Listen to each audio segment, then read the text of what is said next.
So Psalm 73 begins the third book of the Psalms. If you didn't know, Psalms are broken up into 5 books, which I think roughly correspond to the 5 books of Moses. It's almost like a poetic and a hymn to go alongside the Pentateuch, but that's for another time.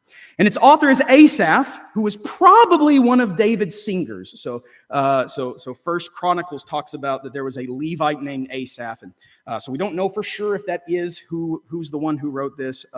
And there also is another possibility that maybe this is David, and he's assigning the psalm to Asaph, right? So David could have been the one who wrote it, and he's giving it to Asaph to sing to it. But we'll go with Asaph being the person who wrote the psalm. That seems to be the most evident of this, right? Nothing else is known about the date or occasion for this when this psalm was composed, but I believe that Dick Winia is correct to see this psalm as a counterweight to Psalm 1.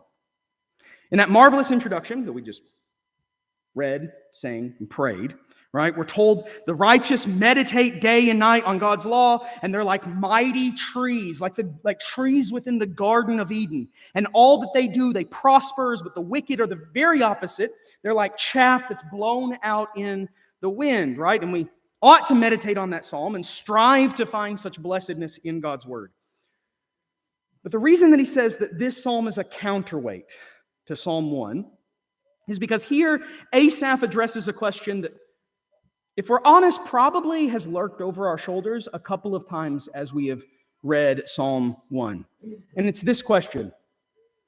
So why then do the wicked often prosper and the righteous suffer? If that's what Psalm 1 says, right? Well, then why does it look like a lot of times in life the exact opposite happens? It looks like the righteous are the ones that are prospering, and the righteous are the ones that are suffering, and the wicked are the ones who are prospering. Now, of course, we tend to ask the question more often, why do bad things happen to good people?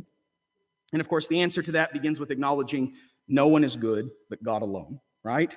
But scriptures, however, wrestle a lot more often with why good things happen to wicked people, since they know that all of us are wicked.